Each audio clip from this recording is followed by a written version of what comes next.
जय हिंद भाइयों, हमारे छोटे से परिवार स्टडी रथ 101 में आप लोगों का स्वागत है।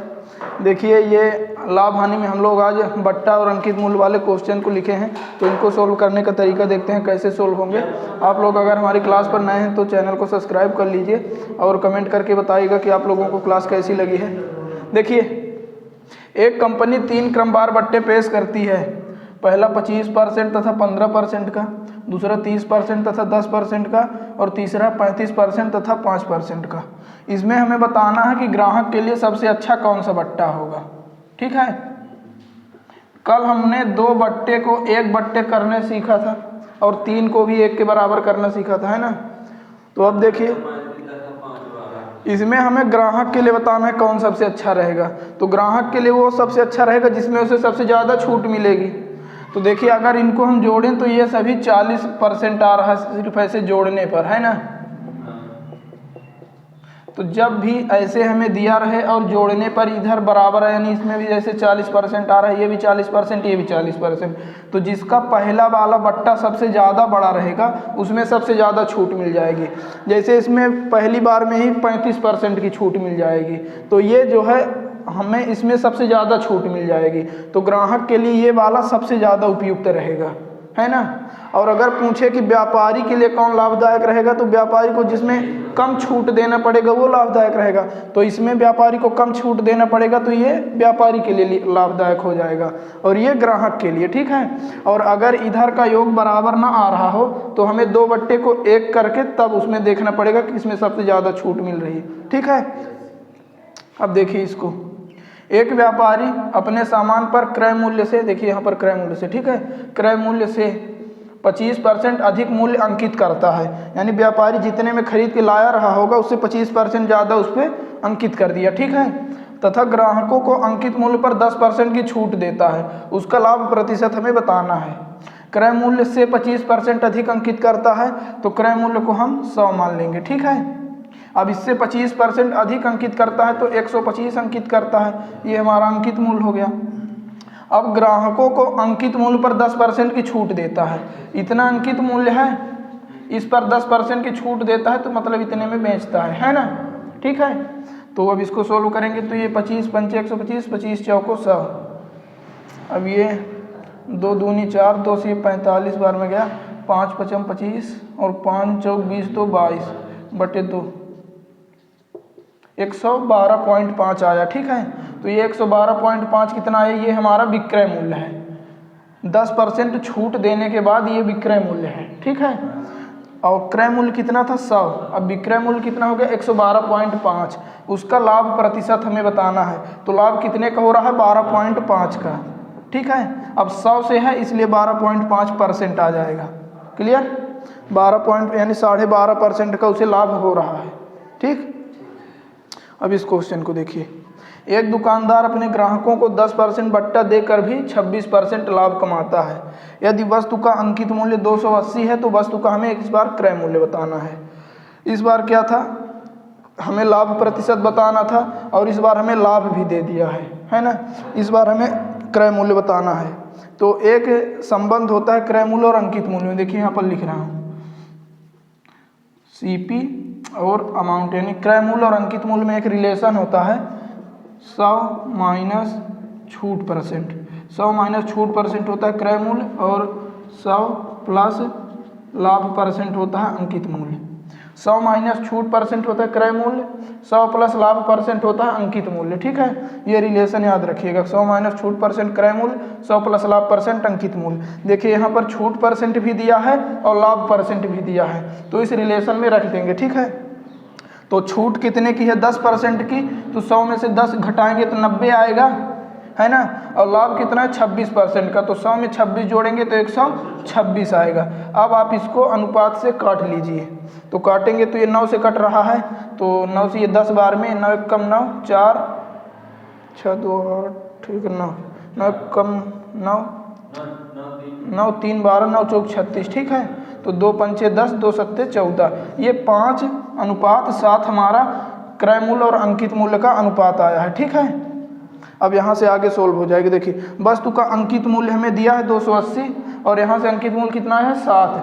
तो 7 को हम 280 के बराबर रखेंगे तो 1 बराबर जब इसमें 7 का भाग देंगे तो 7 चौक 28 40 हो जाएगा। हमसे क्रय मूल्य पूछा है, क्रय मूल्य कितना है 5 है। तो जब 1 बराबर 40 है तो 5 का मान निकालने के लिए 5 गुणे 40 कर देंगे तो ये कितना हो जाएगा 40 पंचे 200 है ना, ये आ जाएगा हमारा क्रय मूल्य। 200 उसका क्रय मूल्य है, 280 अंकित मूल्य है। ठीक है, इसमें कोई समस्या, ये रिलेशन याद रखिएगा। ठीक है, अब देखिए यहाँ पर हम लाभ भी देख सकते हैं, अब बट्टा भी देखते हैं कि बराबर आ रहा है कि नहीं। इस तरह हमारा आ गया क्रय मूल्य कितना 200। ठीक है, और वो 200 क्रय मूल्य है और इसमें 26% जब लाभ कमाएगा तो बेचेगा कितने में। देखिए 200 तो क्रय मूल्य निकाले हैं, अब हमारे सवाल पूरा हो गया। ठीक है, अब हम इसको एक बार सेटिस्फाई कर रहे हैं। ठीक है, देखिए 200 तो हमारा आ गया क्रय मूल्य, अब 26% लाभ कमा के बेचेगा कितने में 126/100। अब यहाँ से हमारा आ जाएगा विक्रय मूल्य। ठीक है, देखिए 2 जीरो से 2 जीरो कटा, 126 दूनी 252, इतना आ गया हमारा विक्रय मूल्य आ गया। ठीक है, अब देखिए ये विक्रय मूल्य है और ये हमारा अंकित मूल्य है।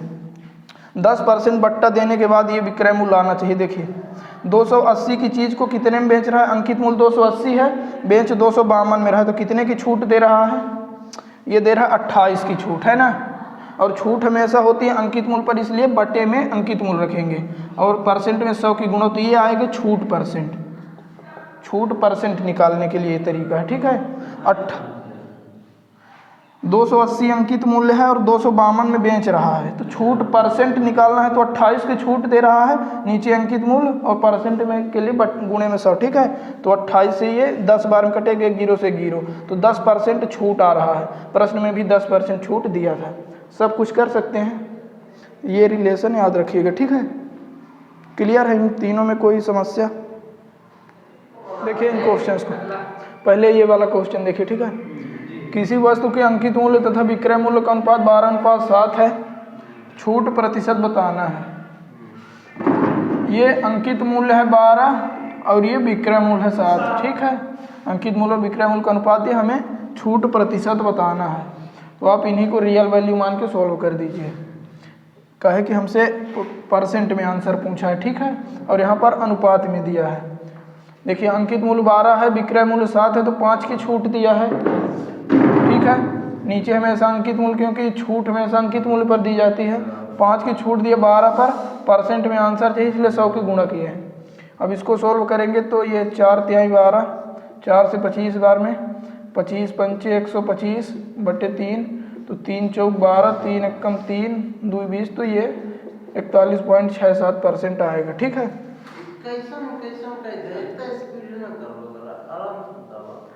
अंकित मूल्य 12 है, विक्रय मूल्य 7 है, ये अंकित मूल्य और विक्रय मूल्य का अनुपात है। ठीक है, हमें छूट प्रतिशत बताना है। तो देखिए छूट प्रतिशत मतलब कितने परसेंट की छूट मिली है। कैसे अंकित मूल्य मतलब पर कौनो वस्तु पर इतने के MRP डली है। ठीक है, दुकानदार इतने रुपये में बेची से 5 रुपये की छूट दी है 12 रुपया पर, परसेंट में आंसर चाहिए से 100 के गुणा, तब 5/12 गुणे 100 एक सॉल्व करें। ठीक है, 4 से 3 बार में कटेगा, 4 से 5 बार में। अब 25 के 5 में गुणा करवे तो 125/3। अब 125 में जब 3 के भाग देवे तो पहले 3 चौक 12, दिमाग नहीं सही यार,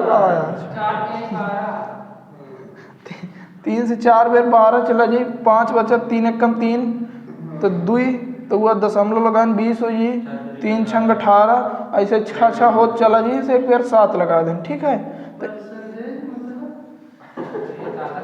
ठीक है, अब यह क्वेश्चन को देखा,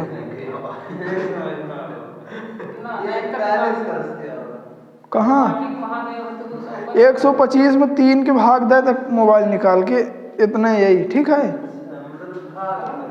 जब बटे में रहा तो ओकर मतलब भागा ही होता है। अब हम बालक देखा, एक घड़ी का अंकित मूल्य 825 रुपये है, विक्रेता ने अंकित मूल्य पर 20% की छूट दी, यदि बिक्री पर उसे 10% का लाभ हुआ तो घड़ी का क्रय मूल्य बताना है। इसमें हमारा वो रिलेशन भी लग जाएगा, चाहे बिना रिलेशन के करें, दोनों तरीक़ा से करते हैं। ठीक है, पहले अपना बेसिक मेथड देखते हैं बिना रिलेशन के। अंकित मूल्य कितना है 825 और अंकित मूल्य पर 20% की छूट देकर बेचा है, तो हम पहले विक्रय मूल्य निकालेंगे। इतना अंकित मूल्य है, ठीक है, विक्रय मूल्य निकाल रहे हैं, ठीक है। 20% की छूट देकर इतने पर बेचेगा, ठीक है। अब इसे सोल्व करेंगे तो 1 0 से 1 0 कट जाएगा और 8 5 40 की 0 हासिल 4, 8 दूनी 16, 4 20 शून्य हासिल 2, 8 5 64, 2 66, 1 0 से 1 0 कट जाएगा। तो 660 हमारा आया है विक्रय मूल्य। क्लियर। हमें कहाँ तक जाना है, क्रय मूल्य तक जाना है, ठीक है।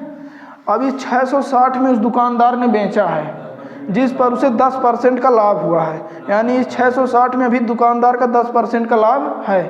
अगर ये 10% का लाभ इस 660 से हम हटा दें तो हम क्रय मूल्य पर पहुंच जाएंगे, ठीक है, क्योंकि ये विक्रय मूल्य पर है। हाँ, तो 660 कितना है हमारा विक्रय मूल्य है, हमें क्रय मूल्य पर जाना है, तो इससे हमें जो 10% का लाभ हुआ है वो लाभ हटाना पड़ेगा।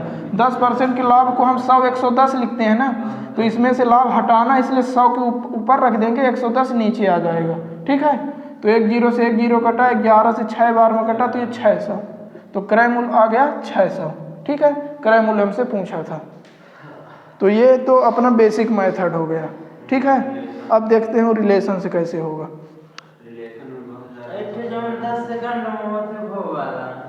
अब वो तू अपने से कुछ करवे, सब हम ही कही देवे। देखा देखा, क्रय मूल्य और अंकित मूल्य में संबंध होता है कि 100 माइनस छूट प्रतिशत होता है क्रय मूल्य, 100 माइनस छूट परसेंट, और 100 प्लस लाभ परसेंट होता है अंकित मूल्य, ठीक है। तो 100 में से छूट कितने की है 20% की, ठीक है। 20% की छूट दे रहा है तो क्रय मूल्य आ जाएगा 80, और लाभ 10% के ले रहा है तो 110 हो जाएगा अंकित मूल्य। 0 से 0 कटेगा तो 8:11 आ गया क्रय मूल्य और अंकित मूल्य का अनुपात, ठीक है। अब देखिए अंकित मूल्य 825 है, हम निकाले हैं अंकित मूल्य 11, तो 11 को हम 825 के बराबर रखेंगे, ठीक है। हमसे पूछा है क्रय मूल्य, क्रय मूल्य हम निकाले हैं 8, यानी कि 8 की वैल्यू हमें निकालना है, ठीक है। तो पहले 1 की वैल्यू निकालेंगे तो ये 825/11 हो जाएगा। 8 की वैल्यू निकालना है तो इसमें आप 8 की गुणा कर देंगे। अब इसको सॉल्व करिए तो 11 7 77, 5 तो 11 5 55, ठीक है। 8 5 40 हासिल 4 और 8 7 56 4 60, ये आ गया 600 क्रय मूल्य। तो आपको अगर रिलेशन याद है तो रिलेशन से करेंगे, नहीं याद है तो बेसिक, ठीक है। 2 सवाल हो गए। अब इसको देखिए, एक दुकानदार अपनी मेज के मूल्य को क्रय मूल्य से 30% अधिक अंकित करता है, जितने में अगर वो खरीदा रहा होगा उससे 30% अधिक उस पर MRP डाला है, ठीक है। और वो अपने ग्राहकों को अंकित मूल्य पर 12% की छूट देता है, उसका लाभ प्रतिशत हमें बताना है। देखिए क्रय मूल्य से 30% अधिक अंकित करता है, अगर हम क्रय मूल्य को 100 मान लें तो अंकित मूल्य क्या हो जाएगा 130 हो जाएगा, है ना। अब वो अपने ग्राहकों को अंकित मूल्य पर 12% की छूट देता है, यानी 130 उसका अंकित मूल्य है, तो 12% की छूट को क्या लिखेंगे 188 लिखेंगे, है ना, 188। अब इस 130 पर हमें छूट देकर विक्रय मूल्य पता करना है, तो 130 में 88 को ऊपर रख देंगे, 100 को नीचे, तो ये आ जाएगा छूट देने के बाद का विक्रय मूल्य, ठीक है। तो काटिए इसे, 13 8 104 हासिल का 10, 13 8 104 में 10 जोड़ेंगे तो 114, और एक अंक बाद 0 लग जाएगा, ठीक है। तो ये आ गया उसका विक्रय मूल्य छूट देने के बाद, ठीक है। क्रय मूल्य कितना था 100, विक्रय मूल्य है 114.4, तो लाभ कितने का हो रहा है 14.4% का, ठीक है। लाभ प्रतिशत हमसे पूछा था, ये आ गया अपना आंसर। इसमें कोई डाउट है? 104% क्रय मूल्य, ये रिलेशन है, मैंने लगे लाभ परसेंट दिन है, लाभ परसेंट पूछे हैं, रिलेशन में लाभ परसेंट अपने का चाहिए, ठीक है। छूट परसेंट और लाभ परसेंट दोनों रही तब रिलेशन लग जाए, ठीक है। एक बेर और फिर से देखा इनका बीमारी लग गई भाई। देखा क्रय मूल्य से 30% अधिक अंकित करता है, हमें क्रय मूल्य नहीं पता कितना है, इसलिए क्रय मूल्य को हम अपने से 100 ले रहे हैं, ठीक है।